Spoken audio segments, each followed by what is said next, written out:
ಊಟ ಮಾಡ್ಲಿಕ್ಕೂ ಗತಿಲ್ಲದಂತಹ ಒಂದು ದಿನ ಅಂತ ಬಂದ್ರೆ ಅದು ನನ್ನ ಅಪ್ಪ ತೀರಿ ಎಷ್ಟು ನಿಂದಿಸಿದಾರಂತ ಹೇಳಿದ್ರೆ, ಫ್ಯಾಮಿಲಿ ಆಗಿರ್ಬೋದು, ಕೆಲವರು ಎಲ್ರು ಅಂತ ಹೇಳೋದಿಲ್ಲ, ಫ್ಯಾಮಿಲಿ ಆಗಿರ್ಬೋದು, ನೆರೆಕರೆಯವರಾಗಿರ್ಬೋದು, ಹಾಗೆ ಹೀಗೆ ಅಂತ ತುಂಬಾ ಜನ ನಮ್ಗೆ ನಿಂದಿಸಿ ಬಿಟ್ಟಿದ್ದಾರೆ. 4 ಜನ ಕೂಡ ರೈಲಿನಡಿಗೆ ಬೀಳಕ್ಕೆ ಕರ್ಕೊಂಡು ಹೋಗಿದ್ದಾರೆ ನನ್ನ ಅಮ್ಮ. ಒಂದು ಲೆವೆಲ್ಗೆ ಬಂದಿ ಅಂತ ಹೇಳುವಾಗ ನನ್ನ ತಮ್ಮನಿಗೆ ಹಾಗೆ ಆ ಟೈಮಲ್ಲಿ ಎಷ್ಟು ನಾನು ಮಾನಸಿಕವಾಗಿ ಹಿಂಸೆ ಪಡ್ಕೊಂಡಿದ್ದೇನೆ ಅಂತ ಹೇಳಿದ್ರೆ ಅದು ಹೇಳಿಕ್ಕೆ ಸಾಧ್ಯ ಇಲ್ಲ. ನಾನು ಕೂಡ ಲೈಫಲ್ಲಿ ತುಂಬಾ ಅನುಭವಿಸಿದ್ದೇನೆ. ಸೊ ಈಗ ಒಂದು ಖುಷಿಯಲ್ಲಿದ್ದೇನೆ ಅಂತ ಹೇಳಿದ್ರೆ ಆ ಡೋಂಟ್ ಕೇರ್ ಮಾತುಗಳುಂಟಲ್ಲ, ಅದನ್ನ ಕಿವಿಗೆ ಹಾಕದಕ್ಕಾಗಿ. Hi, welcome back to new blog. So ತುಂಬಾ ಜನ ಕೇಳ್ತಾ ಇದ್ರು ನಿಮ್ಮ ಪರ್ಸನಲ್ ಲೈಫ್ ಬಗ್ಗೆ ಆಗಿರ್ಬೋದು, ಮತ್ತೆ ನಿಮ್ಮ ಒಂದು ಲೈಫ್ ಜರ್ನಿಯ ವಿಡಿಯೋ ಮಾಡಿ ಅಂತ. ನಾನು ಆಲ್ರೆಡಿ ಒಂದು ವಿಡಿಯೋ ಮಾಡಿ ಹಾಕಿದೆ, ಬಟ್ ಅದರಲ್ಲಿ ಕಂಪ್ಲೀಟ್ ಸ್ಟೋರಿ ಅಂತ ಇರಲಿಲ್ಲ. ಸೊ ಹಾಗಾಗಿ ಇವತ್ತು ಕಂಪ್ಲೀಟ್ ಆಗಿ ಹೇಳುವ ಅಂತ ಹೇಳಿ ಇವತ್ತಿನ ವಿಡಿಯೋ ಮಾಡ್ತಾ ಇದ್ದೇನೆ. ಬನ್ನಿ, ಅದಕ್ಕೂ ಮುನ್ನ ಇವತ್ತಿನ ಬ್ಲಾಗ್ ಶುರು ಮಾಡೋಣ.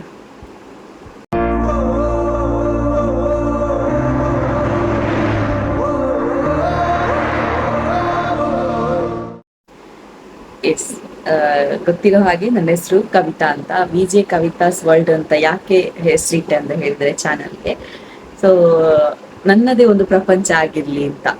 ಬೇರೆ ಬೇರೆ ಟೈಟಲ್ ಎಲ್ಲ ಇರ್ತಾರೆ, ಓಕೆನಾ. ನನ್ನದೇ ಒಂದು ಪ್ರಪಂಚ ಆಗಿರ್ಲಿ, ಅದರಲ್ಲಿ ಎಲ್ಲ ರೀತಿಯ ಕಂಟೆಂಟ್ಗಳಿರ್ಬೇಕು.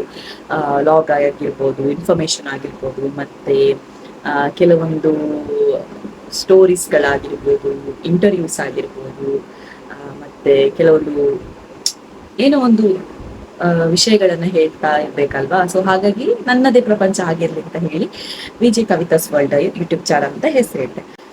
ಹಾಗಾಗಿ ಸೊ ಹಾಗೆ ನನ್ನ ಯೂಟ್ಯೂಬ್ ಸ್ಟಾರ್ಟ್ ಮಾಡಿದ ಒಂದು ಜರ್ನಿ ಯಾವಾಗ ಗೊತ್ತುಂಟ, ಅಕ್ಟೋಬರ್ 2022 ಅಕ್ಟೋಬರ್ 21ಗೆ ನಾನು ಯೂಟ್ಯೂಬ್ ಚಾನಲ್ ಸ್ಟಾರ್ಟ್ ಮಾಡಿದ್ದು. ನಾನು ಸ್ಟಾರ್ಟ್ ಮಾಡಿದ್ದು ನಿಜವಾಗಿ ವ್ಲಾಗ್ಸ್ ಎಲ್ಲ ಮಾಡಬೇಕು ಅಂತಲ್ಲ, ಅಷ್ಟು ಇನ್ಫಾರ್ಮೇಶನ್ ಅದೆಲ್ಲ ಇರಲಿ ಅಂತ ಹೇಳಿ.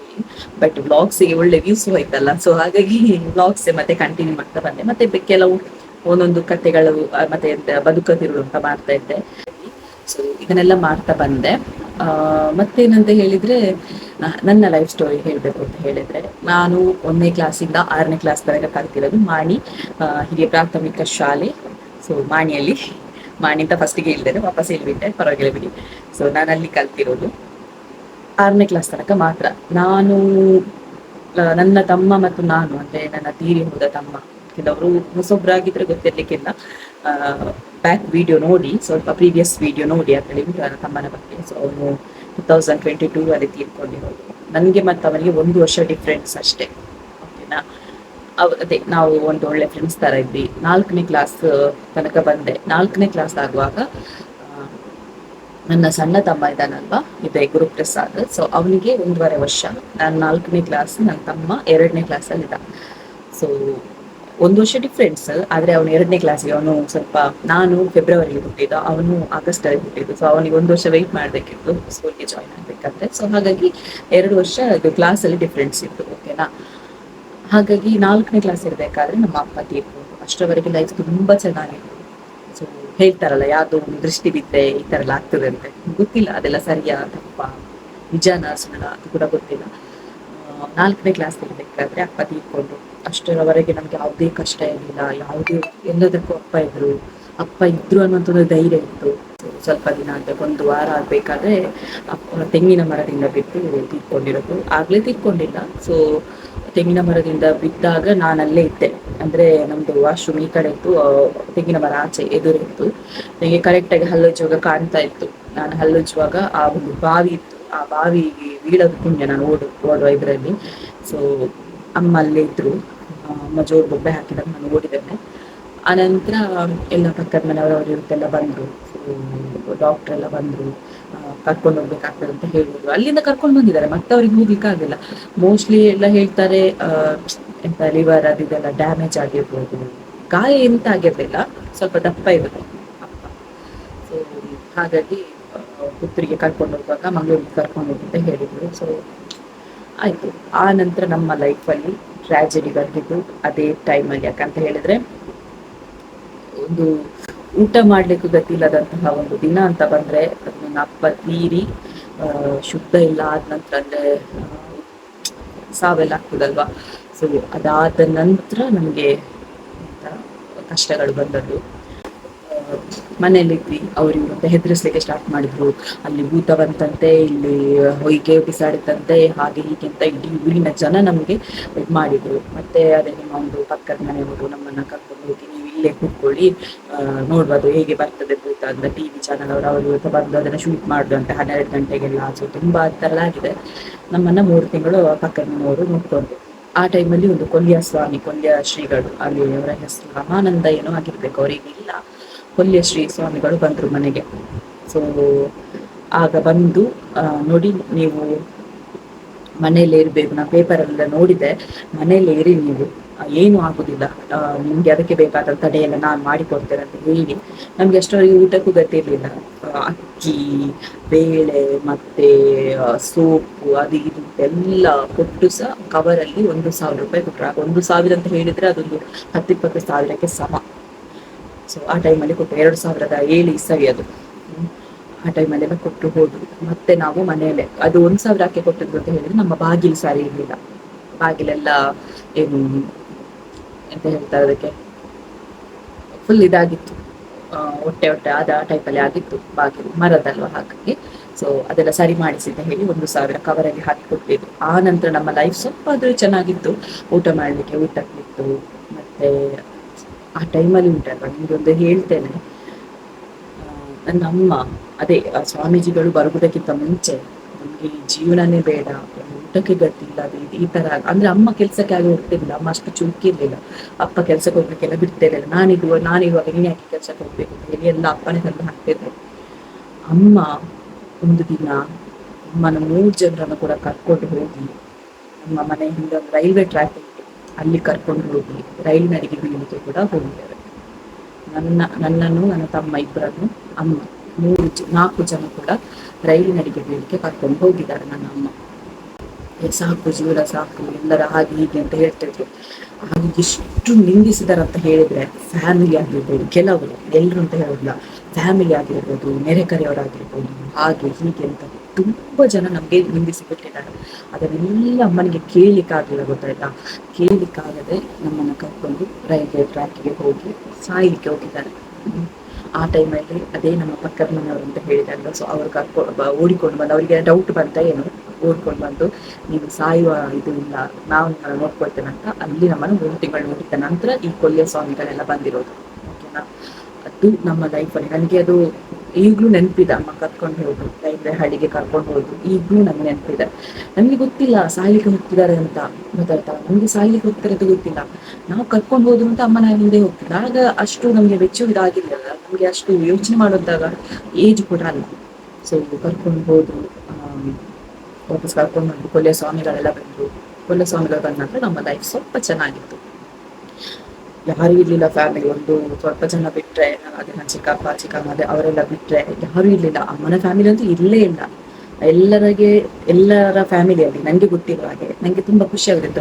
ಕೆಲವು ಫ್ಯಾಮಿಲಿಯಲ್ಲಿ ಇರ್ತಾರೆ, ನನ್ನ ಚಿಕ್ಕಮ್ಮ ತಂದು ಕೊಟ್ರು, ನನ್ನ ದೊಡ್ಡಮ್ಮ ತಂದು ಕೊಟ್ರು, ಅಂತ ಡ್ರೆಸ್ ತೆಗೆದು ಕೊಟ್ರು, ದೀಪಾವಳಿಗೆ ತಂದು ಕೊಟ್ರು, ಹೊಸ ವರ್ಷಕ್ಕೆ ತಂದು ಕೊಟ್ರು ಅಂತ ಹೇಳುವಾಗ ನನ್ಗೆ ಯಾಕೆ ಆ ಥರ ಯಾರು ಸಹ ತಂದು ಕೊಡುದಿಲ್ಲ ಅಂತ. ನನ್ಗೆ ಹೊಸ ಡ್ರೆಸ್ ಅಂತ ತೆಗೆದು ಕೊಟ್ಟಿರೋದು ಯಾರು ಗೊತ್ತಾ? ನನ್ನ ಚಿಕ್ಕಪ್ಪ ಅಂದ್ರೆ ಅಪ್ಪನ ತಮ್ಮ ಹೊಸ ಡ್ರೆಸ್ ತೆಗೆದು ಕೊಟ್ಟಿದ್ರು. ಮತ್ತೆ ನನ್ನ ದೊಡ್ಡ ಅಂದ್ರೆ ಅಪ್ಪನ ಅಮ್ಮ, ಅವ್ರು ನನಗೆ ಹೊಸ ಡ್ರೆಸ್ ತೆಗೆದು ಕೊಡ್ತಾ ಇದ್ರು, ಬಳೆ, ಚಪ್ಪಲಿ.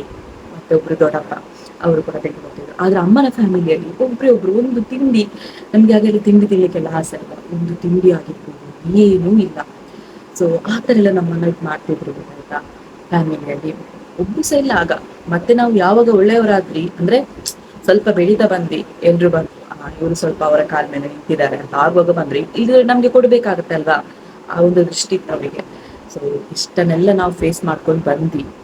ಆ ನಂತರ ಯಾವಾಗ ಗೊತ್ತುಂಟಾ, ನಮ್ಮ ಫ್ಯಾಮಿಲಿ ಕೆಲವರು ನಮ್ಮನ್ನ ದೂರ ಇಟ್ಟವರು ಯಾವಾಗ ನಮ್ಗೆ ಜೊತೆಯಾಗಲಿಕ್ಕೆ ಬಂದ್ರು ಗೊತ್ತುಂಟಾ? ನಾನು ನಿಮ್ಗೆ ಹೇಳ್ತೇನೆ ಅದು ಕೂಡ. ನಾನು 7th ಅಲ್ಲಿ ಬೇರೆ ಒಂದು ಅಜ್ಜಿ ಮನೆಯಲ್ಲಿ ಸ್ಕೂಲ್ಗೆ ಹೋದೆ, ಮಚ್ಚಿನ ಅಂತ. ಸೊ ಬಳ್ಳಮಂಚ, ಅಲ್ಲಿ ಹೋದೆ. ಆ ನಂತರ 8ನೇ ಕ್ಲಾಸಿಂದ 10ನೇ ಕ್ಲಾಸ್ ತನಕ ಹಾಸ್ಟೆಲ್ ಅಲ್ಲಿ ಕಲಿತೆ. ಫಸ್ಟ್ PUC ಮತ್ತೆ ಸೆಕೆಂಡ್ PUC ಅದೇ ನಾನು ಚಿಕ್ಕಪ್ಪ ಅಂತ ಹೇಳಿದಾಗ ಅಪ್ಪನ ತಮ್ಮ, ಸೊ ಅಲ್ಲಿ ಕಲಿತೆ, ಅದು ಜೂನಿಯರ್ ಕಾಲೇಜ್. ಸೊ ಇಷ್ಟೆಲ್ಲ ಆದ ನಂತರ ಜೂನಿಯರ್ ಕಾಲೇಜಿಗೆ ಹೋಗ್ತಿರುವಂಥ ಟೈಮಲ್ಲಿ ನಾನು ನಾಟಕಕ್ಕೆ ಸೇರಿಕೊಂಡೆ, ಡ್ರಾಮಾಕ್ಕೆ ಅಂದ್ರೆ ರಂಗಭೂಮಿ ಕಲಾವಿದರಿಗೆ ಸೇರಿಕೊಂಡೆ. ಆಗ ಒಂದು ಸ್ವಲ್ಪ ಹೆಸರು ಬಂತು ಅಂತ, ಸ್ವಲ್ಪ ಮಟ್ಟಿಗೆ ಅಷ್ಟೇ, ಒಂದು ಗುರುತಿಸಿಕೊಳ್ಳುವ ರೀತಿಯಷ್ಟು ಹೆಸರು ಬಂದಿತ್ತು. ಸೊ ಆಗ ಬಂದ್ರು, ಒಬ್ಬೊಬ್ಬರೇ ಬಂದ್ರು. ಯಾರಂತ ಹೇಳುದಿಲ್ಲ, ಬೇಡ, ಸೋ ಕಾಲ್ಡ್ ಪೀಪಲ್ಸ್ ಅವರಿಂದ ಒಬ್ಬೊಬ್ಬರಾಗಿ ಬಂದ್ರು. ಹಾ, ನಮ್ಮ ಫ್ಯಾಮಿಲಿ, ನಮ್ಮ ತಂಗಿ, ನಮ್ಮ ತಂಗಿ ಮಗಳು, ಅಕ್ಕ ಮಗಳು ಎಲ್ಲ ಬರ್ಲಿಕ್ಕೆ ಸ್ಟಾರ್ಟ್ ಮಾಡಿದ್ರು. ಆಗ ಡ್ರಾಮಾಕ್ಕೆ ಹೋಗುವಾಗ ಹೇಳುದಂತೆ, ಅವಳು ಎಷ್ಟೊತ್ತೊತ್ತಿಗೂ ಬರ್ತಾಳೆ, ಎಷ್ಟೊತ್ತೊತ್ತಿಗೂ ಹೋಗ್ತಾಳೆ ನೋಡಿ. ನಾನು ಹಾಗೆ ಇರ್ತಾ ಇದ್ರೆ ನನ್ನ ಅಮ್ಮ ನನ್ ಕರ್ಕೊಂಡು ಹೋಗ್ತಿರ್ಲಿಲ್ಲ. ನಾನು ಪ್ರತಿಯೊಂದು ನಾಟಕಕ್ಕೂ ನಾನು ನನ್ನ ಅಮ್ಮನ ಕರ್ಕೊಂಡು ಹೋಗ್ತಾ ಇದ್ದೆ. ಬರುವಾಗ ಹೌದು 11 ಗಂಟೆ ರಾತ್ರಿ ಎಲ್ಲ ಆಗ್ತಾ ಇತ್ತು. ಅಮ್ಮನ ಒಂದು ಆ ನಾಟಕ ಟೀಮಲ್ಲಿ ನಾನೇ ಸಣ್ಣ, ನನ್ನ ಮಗಳ ತರ ನೋಡ್ಕೊಂಡು ಅವ್ರು ನನ್ನನ್ನು ಕರ್ಕೊಂಡು ಬರ್ತಾ ಇದ್ರು. ಗುರುಗಳು ಅಂತ ಹೇಳ್ಬೋದು, ಚೇತನ್ ರೈಮಾಣಿ ಅವರು. ಅವರ ಒಂದು ಜವಾಬ್ದಾರಿಯಲ್ಲಿ ನಮ್ಮನ್ನ ಮನೆಗೆ ಕೂಡ ಬಿಡ್ತಾ ಇದ್ರು, ಅವರೇ ಬಿಡ್ತಾ ಇದ್ರು. ಅಷ್ಟೆಲ್ಲ ನಂಗೆ ಸೆಕ್ಯೂರಿಟಿ ಇತ್ತು ಆ ಒಂದು ಡ್ರಾಮಕ್ಕೆ ಹೋಗುವಾಗ. ಅವರಿಗೆ ಕೂಡ ಮಕ್ಳು ಇಲ್ವಾ ಮನೆಯಲ್ಲಿ, ಸೊ ಅದೇ ತರ ನನ್ನನ್ನು ಕೂಡ ಟ್ರೀಟ್ ಮಾಡ್ತಾ ಇದ್ರು. ಅಷ್ಟು ಸೇಫ್ ಆಗಿ ಕರ್ಕೊಂಡು ಬರ್ತಾ ಇದ್ರು. ಆದ್ರೂ ಜನ ಹೇಳ್ತಾ ಇದ್ರು ಹಾಗೆ ಅಂತ ಹೀಗಂತೆ. ನಾನ್ ಕ್ಯಾರ್ ಮಾಡ್ತಾ ಇರಲಿಲ್ಲ. ನಾನ್ ಡ್ರಾಮಕ್ಕೆ ಹೋಗ್ಲಿಕ್ಕೆ ಕಾರಣ ಉಂಟು, ಒಂದು ಸಣ್ಣ ಪುಟ್ಟ ಆದ್ರೆ ನಮ್ಮನ ಸಂಘಕ್ಕೆ ಕಟ್ಬೋದಲ್ವಾ ಅಂತ ಒಂದೇ ಒಂದು ದೃಷ್ಟಿ. 1,000, 1,500 ಎಲ್ಲ ಕೊಡ್ತಾ ಇದ್ರು. ಆಗ್ಲೇ ನಮ್ಮನ ಸಂಘಕ್ಕೆ ಕೊಡ್ತಾ ಇದ್ರು, ನಾನು ಇಟ್ಕೊಳ್ತಾ ಇರಲಿಲ್ಲ. ನನ್ನ ಎಜುಕೇಶನ್ಗೆ ಆಗ್ತಿತ್ತು ಕೆಲವೊಂದ್ಸಲ. ಸೊ ಡ್ರಾಮಕ್ಕೆ ಹೋಗುವ ಕೆಲವು ಡ್ರೆಸ್ ಎಲ್ಲ ಬೇಕಾಗ್ತದೆ, ಆ ತರ ಎಲ್ಲ ಇತ್ತು. ಡ್ರೆಸ್ ಕೂಡ ಎಂತ ನೀವು ಹೇಳಿದ್ರೆ ನಂಬಲಿಕ್ಕಿಲ್ಲ. ಟೈಮಲ್ಲಿ ಒಂದ್ ವೇಳೆ ನಾನು ಡ್ರೆಸ್ ತೆಗೊಂಡ್ರೆ ಮನೆಗೆ ಕಡಿಮೆ ಆಗ್ತದೆ ಹಣ ಅಂತ ಹೇಳೋ ದೃಷ್ಟಿಯಿಂದ ಯಾರ್ಯಾರ ಹತ್ರನೂ ಇಲ್ಲ ಡ್ರೆಸ್ ಕೇಳ್ಕೊಂಡು ಡ್ರಾಮಕ್ಕೆ ನಾನು ಡ್ರೆಸ್ ಹಾಕ್ತಾ ಇದ್ದೆ. ಅದು ತುಂಬಾ ಜನರಿಗೆ ಗೊತ್ತಿಲ್ಲ. ಸಿಂಪದಿಗೋಸ್ಕರ ಹೇಳ್ತಿದ್ದೇನೆ ಅಂತ ಕೂಡ ಅನ್ಕೊಳ್ಬೇಡಿ. ನನ್ಗೆ ಏನಿತ್ತು ಅದನ್ನ ನಂಗೆಲ್ಲ ಹೇಳ್ಬೇಕು ಅಂತಿತ್ತು, ಹಾಗಾಗಿ ನಾನು ಇವತ್ತು ಹೇಳ್ತಿದ್ದೇನೆ ಅಷ್ಟೇ. ಇಷ್ಟವರೆಗೆ ನಾನು ಎಲ್ಲೂ ಕೂಡ ಇದನ್ನ ಹೇಳಿಲ್ಲ. ಬೇರೆಯವರಿಂದ ಡ್ರೆಸ್ ತೆಕೊಂಡು ನಾನು ಡ್ರಾಮಕ್ಕೆ ಕೂಡ ಹೋಗಿದ್ದೆ. ಸೊ 1,500 ಹಣ ಸಿಗ್ತಾ ಇತ್ತು. ವಾರಕ್ಕೆ 2 ಸಿಕ್ಕಿದ್ರೆ ತಿಂಗಳಿಗೆ ಒಂದು 10,000 ಎಲ್ಲ ಆಗ್ತಿತ್ತು. ಅದನ್ನ ನಾನು ಅಮ್ಮನಿಗೆ ಕೊಡ್ತಾ ಇದ್ದೆ. ಮತ್ತೆ ಮತ್ತೆ ಬೆಳಿಗ್ಗೆ ಅಮ್ಮ ಏನಾದ್ರು ಕೆಲಸ, ರಜೆ ಇತ್ತಲ್ಲ, ರಜೆ ಇದ್ದ ಟೈಮಲ್ಲಿ ಸ್ಕೂಲ್ಗೆ ಕಾಲೇಜ್ಗೆ ರಜೆ ಇದ್ದ ಟೈಮಲ್ಲಿ ಅಮ್ಮನ ಜೊತೆಗೆ ತೋಟದ ಕೆಲಸಗಳು ಕೂಡ ಹೋಗಿದ್ದೇನೆ. ತೋಟದ ಕೆಲಸಕ್ಕೆ ಕೂಡ ಹೋಗಿದ್ದೇನೆ. ಹುಲ್ಲುದಾಗಿರ್ಬೋದು, ಮತ್ತೆ ಈ ಭಜಕ್ರ ಅಂತ ಹೇಳ್ತಾರೆ ಎಂತ ಭಜ, ಅದೆಲ್ಲ ಹೋಗಿದ್ದೇನೆ. ಗೊಬ್ಬರ ಎಲ್ಲ ಕೆಲಸ ಕೂಡ ಮಾಡಿದ್ದೇನೆ. ಆ ಟೈಮಲ್ಲಿ ಎಲ್ರು ಬರ್ಲಿಕ್ಕೆ ಸ್ಟಾರ್ಟ್ ಮಾಡಿದ್ರು. ಒಬ್ಬರೇ ಫ್ಯಾಮಿಲಿ, ನಮ್ಮವರು ಅಂತ ಸಾಲಾಗಿ ಬರ್ಲಿಕ್ಕೆ ಸ್ಟಾರ್ಟ್ ಮಾಡಿದ್ರು. ಕೆಲವರಿಗೆ ಪರಿಚಯ ಇರ್ಲಿಕ್ಕಿಲ್ಲ, ಅದು ಬೇರೆ ಪ್ರಶ್ನೆ. ಮತ್ತೆ ಪರಿಚಯ ಆಗಿರ್ಬೋದು, ಅಥವಾ ನಮ್ಮ ಪರಿಸ್ಥಿತಿಯ ಬಗ್ಗೆ ಗೊತ್ತಿರ್ಲಿಕ್ಕಿಲ್ಲ ಆಗಿರ್ಬೋದು. ಎಲ್ಲರನ್ನ ನಾನು ದೂರಲಿಕ್ಕೆ ಆಗೋದಿಲ್ಲ. ಕೆಲವರು ತುಂಬಾ ಹತ್ತಿರದವರು ಇರ್ತಾರಲ್ಲ, ನಾನು ಆಗ್ಲೇ ಹೇಳಿದಲ್ಲ, ಸೋ ಕಾಲ್ಡ್ ಪೀಪಲ್ಸ್ ಅಂತ ಹೇಳಿದಲ್ವಾ. ಸೊ ಅಂತವರು ಮಾತ್ರ ಬರುವ ಸಾಲ್ ನೋಡ್ಬೇಕು ಅವರನ್ನು. ಮತ್ತೆ ಅಮ್ಮ ಮನೆ ಕಟ್ಟಲಿಕ್ಕೆ ಸ್ಟಾರ್ಟ್ ಮಾಡಿದ್ರು. ಮನೆ ಕಟ್ಟೋ ಟೈಮಲ್ಲಿ ಅದು ನಾನು ನಿಮ್ಗೆ ಆಲ್ರೆಡಿ ಹೋಮ್ ಟೂರ್ ಅಲ್ಲಿ ಹೇಳಿಬಿಟ್ಟಿದ್ದೇನೆ. ತುಂಬಾ ಜನ ಮೋಸ ಮಾಡಿದ್ರು, ಫ್ಯಾಮಿಲಿಯವರೇ ಮೋಸ ಮಾಡಿದ್ರು, ಅದ್ರಲ್ಲಿ ಬಿಟ್ಟಾಕಿ. ಆ ನಂತರ ನಂಗೆ ನಾನು ಕಲಿತೆ, ಜಾಬ್ ಆಯ್ತು. ನಂಗೆ ಜಾಬ್ ಆಗುವಾಗ ಟಿವಿಯಲ್ಲಿ ಬರ್ಲಿಕ್ಕೆ ಸ್ಟಾರ್ಟ್ ಆದೆ. ಟಿವಿಯಲ್ಲಿ ಬರ್ಲಿಕ್ಕೆ ಸ್ಟಾರ್ಟ್ ಆಗ್ಬೇಕು, ಮೊಬೈಲ್ ಇಂದ ಫೋಟೋ ಬರ್ಲಿಕ್ಕೆ ಸ್ಟಾರ್ಟ್ ಆಯ್ತು. ನೋಡು, ನಾನು ನಿಮ್ಮನ್ನ ಟಿವಿಯಲ್ಲಿ ನೋಡ್ತಿದ್ದೇನೆ ಅಂತ. ಆಗ ಇವಳು ಸ್ವಲ್ಪ ಫೇಮಸ್ ಆಗ್ತಿದ್ದಾಳೆ ಅಂತ ಆಗುವಾಗ ಇನ್ನೂ ಬಂದ್ರು, ಸಾಲಾಗಿ ಬಂದು ಲಾಸ್ಟಿಗೆ ಅದೇ ಹೇಳಿಕೆ ಸ್ಟಾರ್ಟ್ ಮಾಡಿದ್ರು. ಅಲ್ಲಿ ಕೂಡ ಸ್ಟಾರ್ಟ್ ಆಯ್ತು. ಇವಳಿಗೆ ಇನ್ನು ಗತ್ತು ಬರ್ಲಿಕ್ಕೆ ಆಯ್ತು, ಹಾಗೆ ಆಯ್ತು, ಹೀಗೆ ಆಯ್ತು ಅಂತ. ನಾನು ಇವಾಗ ತುಂಬಾ ಜನ ಹೇಳಿದ್ದಾರೆ, ಅವ್ರಿಗೆಲ್ಲ ಯಾಕೆ ಅದೆಲ್ಲ ದೊಡ್ಡ ದೊಡ್ಡ ಶ್ರೀಮಂತರಿಗಾಗಿರ್ಬೋದು ಟಿವಿ ಚಾನಲ್ ಇದೆಲ್ಲ ಕಲಿಯೋದು, ಅದೆಲ್ಲ ಪಾಪದವರಿಗೆಲ್ಲ ಯಾಕೆ ಇದೆಲ್ಲ ಬೇಕು ಅಂತ. ಆದ್ರೂ ಹಠ ಬಿಡದೆ ನಾನು ಕಲ್ತಿರೋದು, ನಾ ಜರ್ನಲಿಸಂ ಕಲ್ತಿರೋದು. ಯಾಕೆ ನಿಜ ಹೇಳ್ಬೇಕು ಅಂತ ಹೇಳಿದ್ರೆ, ನನ್ನ ಅಮ್ಮನಿಗೆ ತುಂಬಾ ಗೊತ್ತಿದ್ದವರೇ, ಅವರೇ ಹೇಳುದಂತೆ, ನನ್ನ ಮಗಳನ್ನೆಲ್ಲ ಅದಕ್ಕೆಲ್ಲ ನಾನು ಹಾಕುದಿಲ್ಲಪ್ಪ ಅಂತ. ಮತ್ತೆ ಅವರ ಮಗಳನ್ನ ಅದಕ್ಕೆ ಹಾಕಿದ್ದಾರೆ. ಓಕೆನಾ, ಅಂತದೆಲ್ಲ ಆಗಿದೆ. ಮತ್ತೆ ಟಿವಿ ಚಾನಲ್ ಕಳಿಸುವ ತರ ಹೀಗೆ ಆಗಿ ತುಂಬಾ ಹೇಳಿದ್ದಾರೆ. ಅದನ್ನೆಲ್ಲ ನಾನು ಡೋಂಟ್ ಕೇರ್ ಅಂತ ನೆಗ್ಲೆಕ್ಟ್ ಮಾಡಿ ಈಗ ಒಂದು ಪೊಸಿಷನ್ ಅಲ್ಲಿ ಇದ್ದೇನೆ ಅಂತ ಹೇಳಿದ್ರೆ ಅದೇ ಟಿವಿ ಚಾನಲ್. ನನಗೆ ಅಂತ ಅದರಿಂದ ದುಡ್ಡು, ನನ್ಗೆ ಬೇಕಾದ ಮೊಬೈಲ್ ಆಗಿರ್ಬೋದು, ನಂಗೆ ಬೇಕಾದೆಲ್ಲ ತಗೊಂಡೆ. ಆಗ ನನ್ನ ಅಮ್ಮಂದು ಸ್ವಲ್ಪ ಸಾಲ ಆಗಿದ್ರು ಅಂತೆಲ್ಲ ಕ್ಲಿಯರ್ ಮಾಡ್ಕೊಂಡು ಬಂದೆ. ಆನಂತರ ಅದೇ ಒಂದ್ಸಲ ಚಾನಲ್ ನಾನು ಎಲ್ಲ ಬಿಟ್ಟು ನೆಟ್ವರ್ಕ್ ಮಾರ್ಕೆಟಿಂಗ್ ಮಾಡ್ತಿದ್ದೆ, ಹಣ ಮಾಡ್ಬೇಕು ಅನ್ನೋ ಉದ್ದೇಶದಿಂದ. ಅದೇ ಒಂದು ಉದ್ದೇಶದಿಂದ ಮಾತ್ರ ನಾನು ನೆಟ್ವರ್ಕ್ ಮಾರ್ಕೆಟಿಂಗ್ ಜಾಯಿನ್ ಆದೆ. ಬಟ್ ನಂಗೆ ಎಲ್ಲೂ ಕೂಡ ಸಕ್ಸಸ್ ಸಿಗ್ಲಿಲ್ಲ. ಮತ್ತೆ ಮನೆಯಲ್ಲಿ ಶಾಪ್ ಹಾಕಿದೆ ಲಾಕ್ಡೌನ್ ಟೈಮಲ್ಲಿ, ಗ್ರೋಸರೀಸ್ ಮತ್ತೆ ಸಾಮಗ್ರಿಗಳದೆಲ್ಲ ದಿನಸಿ ಅಂಗಡಿ. ಅದು ಕೂಡ ನಂಗೆ ಕೈ ಕೊಡ್ತು. ಅಂದ್ರೆ ಕೆಲವರು ಮೋಸ ಮಾಡಿದ್ರು, ಸಾಲೆಲ್ಲ ತಗೊಂಡು. ಅದು ಕೂಡ ನಂಗೆ ಕೈ ಹಿಡಿದ. ನಂಗೆ ಬಿಸ್ನೆಸ್ ಆಗ್ಲಿಕ್ಕೆ ಇಲ್ಲ ಅಂತ ಹೇಳಿ ಮತ್ತೆ ವಾಪಸ್ ಚಾನಲ್ಗೆ ಸೇರ್ಕೊಂಡೆ. ಸ್ಯಾಲ್ರಿ ಎಲ್ಲ ಜಾಸ್ತಿ ಇತ್ತು. ಸೊ ಸ್ವಲ್ಪ ನನ್ನಷ್ಟಕ್ಕೆ ನಾನಿದ್ದೆ ಅಂತ ಹೇಳುವಾಗ, ನಮ್ಮ ಒಂದು ಪಾಡಿಗೆ ನಾವಿದ್ವಿ, ಒಂದು ಲೆವೆಲ್ಗೆ ಬಂದ್ವಿ ಅಂತ ಹೇಳುವಾಗ, ಸೊ ನನ್ನ ತಮ್ಮನಿಗೆ ಹಾಗೆ ಆ ಟೈಮಲ್ಲಿ ಎಷ್ಟು ನಾನು ಮಾನಸಿಕವಾಗಿ ಹಿಂಸೆ ಪಡ್ಕೊಂಡಿದ್ದೇನೆ ಅಂತ ಹೇಳಿದ್ದೆ ಅದು ಹೇಳಿಕ್ಕೆ ಸಾಧ್ಯ ಇಲ್ಲ. ನಾನು ಅಮ್ಮನ ಬಗ್ಗೆ ಆಲ್ರೆಡಿ ಹೇಳಿದ್ದೇನೆ, ಪದೇ ಪದೇ ಹೇಳ್ಬೇಕು ಅಂತ ಇಲ್ಲ. ಒಂದು ವೇಳೆ ನೋಡಿದ್ರೆ ಪ್ರೀವಿಯಸ್ಲಿ ವಿಡಿಯೋ ನೋಡಿ ನೀವು. ಸೊ ಇಷ್ಟೆಲ್ಲ ಆಗಿ ಕೂಡ ಮತ್ತೆ ಮದುವೆ ಮಾಡಿದ ನನ್ನ ತಮ್ಮ. ಆಗ ಕೆಲವರು ಹೇಳುದಂತೆ, ಅವನ ಹಣ ಇತ್ತು. ತಮ್ಮನಿಗೆ ನಾನು ಹುಷಾರಿಲ್ಲದ ಟೈಮಲ್ಲಿ ಪಬ್ಲಿಕ್ಗೆ ಹೆಲ್ಪ್ ಕೇಳಿದ್ದೆ, ನಮ್ಮ ಹತ್ರ ಹಣ ಇರಲಿಲ್ಲ, ಹಾಗಾಗಿ ಪಬ್ಲಿಕ್ಗೆ ಹೆಲ್ಪ್ ಕೇಳಿದ್ದೆ. ಒಂದು 4 ಲಕ್ಷದ ಹಣ ಕಳಿಸಿದ್ದಲ್ಲ. ಆಗ ಮದುವೆ ಜನವರಿಯಲ್ಲಿ ತಮ್ಮ ತೀರ್ಕೊಂಡ್ರೆ ಮೇಯಲ್ಲಿ ನನಗೆ ಕಂಕಣ ಬಾಗಿದ್ದದ್ದು, ಇನ್ನು 3 ವರ್ಷ ವೇಟ್ ಮಾಡಬೇಕಿತ್ತು, ಮತ್ತೆ ಫಿಕ್ಸ್ ಆಗಿತ್ತು ಅಂತ ಹೇಳಿ ಮದುವೆ ಮಾಡಿದ್ರು. ಆಗ ಒಬ್ಬೊಬ್ರು ಹೇಳಿಕೆ ಸ್ಟಾರ್ಟ್ ಮಾಡಿದ್ರು, ಒಬ್ರಲ್ಲ, ನಮ್ಮ ಊರಲ್ಲಿ ಇಬ್ರು ಜನ ಮಾತ್ರ ಆ ಥರ ಹೇಳಿದ್ರು, ಒಳ್ಳೆ ಹಣ ಬಂದಿರಬೇಕು, ಹಾಗೆ ಮದುವೆಗೆ ಅರೇಂಜ್ ಮಾಡ್ತಿದ್ದಾರೆ, ಗ್ರ್ಯಾಂಡ್ ಆಗಿ ಮದುವೆ ಮಾಡಿದ್ದಾರೆ ಅಂತ. ಗ್ರ್ಯಾಂಡ್ ಏನೂ ಇಲ್ಲ, ಒಂದು ಹೋಸ್ಟ್ ಮಾಡಿಸಿದ್ರೆ ಅದು ಗ್ರ್ಯಾಂಡ್ ಮದುವೆಯ, ಗ್ರ್ಯಾಂಡ್ ಏನಿಲ್ಲ. ಸೊ ನಂಗೆ ನನ್ನ ಪ್ರಕಾರದ ಗ್ರ್ಯಾಂಡ್ ಮದುವೆ ಅಲ್ಲ, ನನ್ನ ತಮ್ಮನಿಗೆ ತುಂಬಾ ಆಸೆ ಇತ್ತು ಗ್ರ್ಯಾಂಡ್ ಆಗಿ ಅಕ್ಕ ಮದುವೆ ಮಾಡ್ಬೇಕು, ಒಬ್ಳೆ ಅಕ್ಕ, ಇಬ್ಬರಿಗೆ ನಾನು ಒಬ್ಳೆ ಅಕ್ಕ ಅಲ್ವಾ, ಹಾಗಾಗಿ ಅದೇ ತರ ಮಾಡಿದಾನೆ. ಅವನ ಮಟ್ಟಿಗೆ ಅವ್ನು ಗ್ರ್ಯಾಂಡ್ ಮಾಡಿದ್ದಾನೆ, ಅದು ದೊಡ್ಡ ಹೇಳುವಷ್ಟೇ ಗ್ರ್ಯಾಂಡ್ ಅಂತ ಅಲ್ಲ. ಸೊ ಅವನ ಮಟ್ಟಿಗೆ, ನಮ್ಮ ಮಟ್ಟಿಗೆ ಇನ್ನು ಗ್ರ್ಯಾಂಡ್ ಮಾಡ್ಲಿಕ್ಕಾಗಿಲ್ಲ, ಅಷ್ಟು ಗ್ರ್ಯಾಂಡ್ ಮಾಡಿದ್ದಾರೆ ಅಷ್ಟೇ. ಅದಕ್ಕೂ ಏನೆಲ್ಲ ಹೇಳಿಕೆ ಸ್ಟಾರ್ಟ್ ಮಾಡಿದ್ರು. ಎಸ್, ವಿಡಿಯೋ ತುಂಬಾ ಲೆಂತ್ ಆಗ್ತಾ ಬಂತು. ಸೊ ಒಂದೇ ಒಂದು ಮಾತು, ಇಷ್ಟು ನನ್ನ ಲೈಫ್ ಸ್ಟೋರಿ. ಈಗ ನನ್ನ ಮದುವೆ ಆಗಿ ಒಂದು ಮಗು ಆಗಿ ತುಂಬಾ ಚೆನ್ನಾಗಿದ್ದೇನೆ, ನಮ್ಮ ಲೈಫ್ ತುಂಬಾ ಚೆನ್ನಾಗಿದೆ. ಇನ್ನು ಹೇಳ್ತಾರೆ ಹಾಗೆ ಹೀಗೆ ಅಂತ, ಸೊ ಅದನ್ನ ನಾನು ಡೋಂಟ್ ಕೇರ್. ನಾನು ಯಾವುದನ್ನು ಜಾಸ್ತಿ ತಲೆಗೆ ತಗೊಳ್ಳುವವಳಲ್ಲ. ನಾನು ತುಂಬಾ ತಲೆಗೆ ತಗೊಂಡಿರೋದು ಅಂತ ಹೇಳಿದ್ರೆ ನನ್ನ ತಮ್ಮನ ಇನ್ಸಿಡೆಂಟ್ ಮಾತ್ರ, ಬೇರೆ ಯಾವುದನ್ನು ನಾನು ಜಾಸ್ತಿ ತಲೆಗೆ ತಗೊಂಡಿಲ್ಲ. ಈಗ ನನ್ನ ಲೈಫ್ ತುಂಬಾ ಚೆನ್ನಾಗಿದೆ. ತುಂಬಾ ಪ್ರೀತಿ ಮಾಡುವಂತ ಅತ್ತೆ ಮಾವ ಆಗಿರ್ಬೋದು, ಭಾವ, ಅಕ್ಕ, ಗಂಡ, ಮಗು, ಸೊ ತುಂಬಾ ಚೆನ್ನಾಗಿದ್ದೇನೆ. ಅದೇ ರೀತಿ ನನ್ನ ಅಮ್ಮನನ್ನು ಕೂಡ ನಾನು ಬಿಟ್ಟು ಹಾಕಲಿಲ್ಲ. ಸೊ ಅವರಿಗೆ ಬೇಕಾದೆಲ್ಲ ಮಾಡ್ತೇನೆ. ನಿಮಗೆ ಗೊತ್ತಿರೋ ಹಾಗೆ ಅಮ್ಮ ನ್ಯಾಚುರಲ್ ಹೇರ್ ಆಯಿಲ್, ಸೊ ಅದೊಂದು ಬಿಸ್ನೆಸ್ ಅಮ್ಮನಿಗೋಸ್ಕರನೇ ಸ್ಟಾರ್ಟ್ ಮಾಡಿ, ಸೊ ಈಗ ನಾನು ಅದರಿಂದ ಏನು ಪ್ರಾಫಿಟ್ ಬರ್ತಾ ಇದೆ ಅದೆಲ್ಲ ಅಮ್ಮನಿಗೆ ಕೊಡ್ತಾ ಇದ್ದೇನೆ. ಸೊ ನನ್ನಿಂದ ಏನಾಗ್ತದೆ ಅದನ್ನ ನಾನು, ನನ್ನ ಅಮ್ಮನನ್ನ ನಾನು ಯಾವತ್ತೂ ಕೂಡ ಬಿಟ್ಕೊಡೋದಿಲ್ಲ. ಮತ್ತೆ ನಾನು ಯಾವಾಗ ತನಕ ಇರ್ತೇನೆ, ಸೊ ನನ್ನ ಅಮ್ಮನನ್ನ ಅಷ್ಟೇ ಚೆನ್ನಾಗಿ ನೋಡ್ಕೊಳ್ತೇನೆ ಅಂತ ಡಿಸೈಡ್ ಮಾಡಿಬಿಟ್ಟಿದ್ದೇನೆ. ಸೊ ಹಾಗಾಗಿ ಒಂದೊಂದೇ ಸಣ್ಣ ಪುಟ್ಟ ಕೆಲಸಗಳನ್ನು ಕೂಡ ಮಾಡ್ತಾ, ಮತ್ತೆ ಅಮ್ಮನಿಗೆ ಅದೇ ಬಿಸ್ನೆಸ್ ಎಲ್ಲ ಮಾಡ್ತಾ, ಸೊ ಒಂದು ಮಟ್ಟಿಗೆ ಅಮ್ಮನನ್ನ ತುಂಬಾ ಖುಷಿಯಾಗಿ ಇಡ್ಲಿಕ್ಕೆ ನೋಡ್ತಾ ಇದ್ದೇನೆ. ಐ ಹೋಪ್ ಅವರು ಕೂಡ ಖುಷಿಯಾಗಿದ್ದಾರೆ ಅಂತ. ಖುಷಿಯಾಗಿದ್ದರೆ ಕೂಡ, ಯಾಕಂದ್ರೆ ತುಂಬಾ ಸಲ ಹೇಳ್ತಾರೆ, ನಾನು ಹಾಗಿದ್ದೆ ಹೀಗಿದ್ದೆ, ಈಗ ನನ್ನ ಮಕ್ಕಳಿಂದಾಗಿ ಆದ್ರೂ ನಾನು ಸ್ವಲ್ಪ ಖುಷಿಯಲ್ಲಿದ್ದೇನೆ. ಅಮ್ಮನ ಇನ್ಸಿಡೆಂಟ್ ಅದು ತಲೆಯಲ್ಲಿ ಯಾವತ್ತೂ ಹೋಗುದಿಲ್ಲ ಬಿಡಿ, ಆದ್ರೆ ಒಂದು ಮಟ್ಟಿಗೆ ಅವರು ಖುಷಿಯಲ್ಲಿದ್ದಾರೆ, ಅಷ್ಟು ಸಾಕು. ಮತ್ತೆ ನಾನು ಎಲ್ರಿಗೂ ಒಂದೇ ಒಂದು ಮಾತು ಹೇಳ್ತೇನೆ, ನಾವು ತುಂಬಾ ಕಷ್ಟದಲ್ಲಿ ಇರ್ಬೇಕಾದ್ರೆ ನಮ್ ಜೊತೆ ಯಾರು ಇರುವುದಿಲ್ಲ ನೋಡಿ. ಅದೇ ನಾವು ಯಾವತ್ತಾದ್ರೂ ಬೆಳಿತೇವೆ ಅಂತ ಹೇಳುವಾಗ ಎಲ್ಲರೂ ನನ್ನ ಫ್ಯಾಮಿಲಿ ಅಂತ ಹೇಳ್ಕೊಂಡು, ಅದೆಂತ ಏರೋಪ್ಲೇನ್ ಸ್ವಿಂಕ್ ಅಂತ ಹೋಗ್ತದಲ್ಲ, ಹಾಗೆಲ್ಲರೂ ಬರ್ತಾರೆ. ಅಂತವ್ರನ್ನ ಯಾವತ್ತೂ ಕೂಡ ನಂಬಲಿಕ್ಕೆ ಹೋಗ್ಬೇಡಿ. ಯಾಕಂತ ಹೇಳಿದ್ರೆ ನಾವು ಕಷ್ಟದಲ್ಲಿ ಇರ್ತೇವಲ್ವಾ, ಅವರು ನಮ್ ಜೊತೆ ಇರ್ತಾರೆ ನೋಡಿ, ಅವರು ಮಾತ್ರ ನಮ್ಗೆ ನಿಜವಾದ ಬಂಧುಗಳು. ಮತ್ತೆ ಅದು ನಾನು ಒಂದು ವಿಡಿಯೋ ಮಾಡಿ ಕೂಡ ಹೇಳಿದ್ದೇನೆ, ನಂಗೆ ಅದೇ ನೆನಪಿಗೆ ಬರ್ತಾ ಉಂಟು ಡೈಲಾಗು. ಮತ್ತೆ ಅದೇ, ಯಾರಾದ್ರೂ ಏನಾದ್ರೂ ಹೇಳಿದ್ರು ಅಂತ ತಲೆಗೆ ಹಾಕೊಳ್ಳಿಕ್ಕೆ ಹೋಗ್ಬೇಡಿ. ಅವ್ರು ಹೇಳಿದ್ರು ಅಂತ ಹೇಳಿ ನಾವು ಅಲ್ಲೇ ಕೂತ್ರೆ ನಾವು ಅಲ್ಲೇ ಇರ್ತೇವೆ. ಅದೇ ಅವ್ರಿಗೆ ಏನು ಹೇಳಿದ್ರು ಅದನ್ನ ನಾವು ತಲೆಗೆ ಹಾಕದೆ ಹೋದ್ರೆ ಇಲ್ಲಿರ್ತೇವೆ, ಇಲ್ಲದಿದ್ರೆ ಹೀಗಿರ್ತೇವೆ. ಸೊ ಇದು ಲೈಫ್. ಮತ್ತೆ ನಾನು ಕೂಡ ಲೈಫಲ್ಲಿ ತುಂಬಾ ಅನುಭವಿಸಿದ್ದೇನೆ. ಸೊ ಈಗ ಒಂದು ಖುಷಿಯಲ್ಲಿದ್ದೇನೆ ಅಂತ ಹೇಳಿದ್ರೆ, ಆ ಡೋಂಟ್ ಕೇರ್ ಮಾತುಗಳುಂಟಲ್ಲ, ಅದನ್ನ ಕಿವಿಗೆ ಹಾಕದಕ್ಕಾಗಿ. ಒಂದ್ ವೇಳೆ ನಾನು ಸಹ ಆ ಮಾತುಗಳನ್ನ ಕಿವಿಗೆ ಹಾಕೊಳ್ತಾ ಇದ್ರೆ ನಾನು ಇಲ್ಲಿ ಇರ್ತಾ ಇದ್ದೆ. ಓಕೆನಾ? ಈಗ ಒಂದು ಮಟ್ಟಿಗೆ ಬರ್ತಾ ಇದ್ದೇನೆ ಅಂತ ಹೇಳಿದ್ರೆ ಆ ಕಿವಿಗೆ ಹಾಕಿಕೊಳ್ಳದ ಮಾತುಗಳನ್ನ. ಮತ್ತೆ ಯಾರಾದ್ರೂ ನಮ್ಗೆ ಹೇಳಿದ್ರೆ ನಾನು ಬಿಡುವವಳಲ್ಲ, ಡೈರೆಕ್ಟ್ ಆಗಿ ಬೈದು ಬಿಡ್ತೇನೆ. ಅವ್ರಿಗೆ ಏನ್ ಹರ್ಟ್ ಆಗ್ತದೆ, ಮತ್ತೆ ಏನಾದ್ರು ಅನ್ಕೊಳ್ತಾರ, ನಮಗೆ ದೂರ ಆಗ್ತಾರ ಅಂತ ಅನ್ಕೊಳ್ತೀನಿ ನಾನು.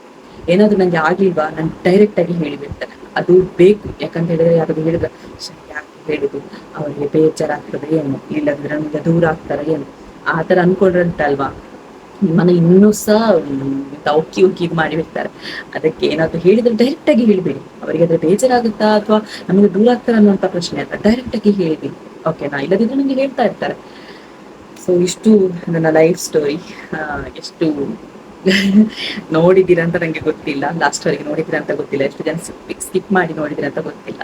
ತುಂಬಾ ಜನರ ಲೈಫಲ್ಲಿ ಈ ತರ ಇರ್ಬೋದು. ಸೊ ನನ್ನದು ಏನು ದೊಡ್ಡ ಇದಲ್ಲ. ಸೊ ಎಸ್, ವಿಡಿಯೋ ಇಲ್ಲಿ ಎಂಡ್ ಮಾಡ್ತಾ ಇದ್ದೇನೆ. ಸೊ ಒಂದು ಆದಷ್ಟು ಶೇರ್ ಮಾಡಿ, ಮತ್ತೆ ಸಪೋರ್ಟ್ ಮಾಡಿ. ಯಾರಾದ್ರೂ ಹೊಸಬ್ರು ಇದ್ರೆ ದಯವಿಟ್ಟು ಸಬ್ಸ್ಕ್ರೈಬ್ ಮಾಡಿ ಅಂತ ಹೇಳ್ತಾ, ಸೊ ನಾಳೆ ನೋಡಿದ್ರೆ ಸಿಗೋಣ. ಅಂತ ತನಕ ಬಾಯ್, ಟೇಕ್ ಕೇರ್.